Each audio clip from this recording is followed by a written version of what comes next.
Clearing the way, Robin Kaye's legacy as a champion for music supervision. Colleagues and friends remember the woman who soundtracked American Idol and whose work served as the gateway for nurturing artists' careers.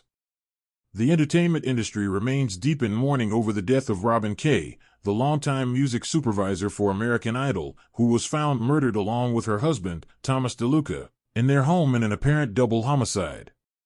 Kaye's contemporaries are remembering her as a consummate professional who had a keen talent for working with creatives, and for her stewardship as an advocate in championing the music supervision profession as a whole.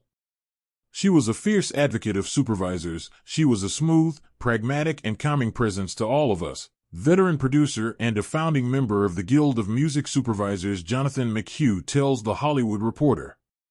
She was working with the Guild early. She produced our award show. She believed in the goal of helping improve the craft and make sure the bigger supervisors were helping the smaller ones. Jill Myers, who spent over a decade as music supervisor on rival music contest The Voice, said she shared a close bond together with Kaye and Ginsberg, adding that it felt like we worked for each other. Three people from competing shows who loved each other and constantly did our best to help and boost the others up. Maureen Crow, the Guild's founding president, called Kaye such a bright light in our community, lauding her efforts as an early Guild board member and vice president, and for her work on building out the Guild of Music Supervisors award show. She was empowered with an incredible skill set to make great things happen, and she put those skills to work in the service of others to empower them and help them succeed, Crow said. Her legacy will continue to inspire. She and Tom will more sorely missed. While Kaye's reach in the business was wide, those successes she'd cultivated for others is most apparent with Idol, which had imparted her with more influence compared to the more typical music supervision assignment. Aside from the incredibly high number of clearances she had to get done for the show, while a more typical program selects songs merely to soundtrack a particular moment on a singing contest, those clearances can decide an artist's career. If they get the right song, that can be the difference in having a career or not, McHugh says. In a way, Robin's work was a gateway for nurturing artists' careers. Sometimes artists got 30 seconds, a minute to get a thumbs up or down. Robin was the kind of person that would always go to the wall and make sure that if that's the song that someone wanted, she would try to get there if she could. Idol judge Randy Jackson said on Instagram this week that Kaye consistently went the extra mile, meticulously ensuring songs were placed and cleared for the show.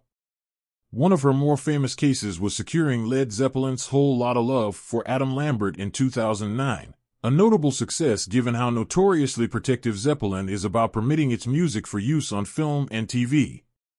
We always were talking about Led Zeppelin because everybody knew that we couldn't do Led Zeppelin, Kaye recalled in an interview in 2009. I think Adam brought it up and I said, no, you can't do it.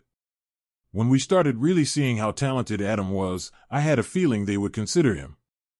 I couldn't have asked them just in general, let us do it this year. They wouldn't have said yes, but it made sense with Adam. It's always worth asking, Kaye continued. I never take a no from anybody as a permanent no. This business changes too much and situations change. As Kaye's longtime friend Jackie Perryman, a consultant for Paul McCartney's MPL Music Publishing, remembers, she was particularly good at advising artists and creatives.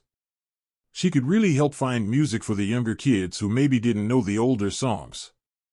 Perryman says Kaye was like a sister to her, adding that they first worked together in the 90s after she hired Kaye at Polygram to build out the label's licensing department. Kaye, Perryman says, was completely respected and liked because she was an authentic person who didn't put on airs. I screamed when I heard the news, it's so devastating, she says. Robin and Tom were in the prime of their lives. They were lovely people who were good to everyone around them. Both McHugh and Perryman emphasized that it was Kaye's unmatched relationships with music publishers that gave her an edge in the business. She could actually clear amazing songs for the show because her reputation and her relationships were parallel to none, Perryman says. The business has a lot of egos, but she was able to work with everybody. She wasn't a self-promoter at all, she didn't make it about her. She just believed music supervision was a job that people should recognize and respect.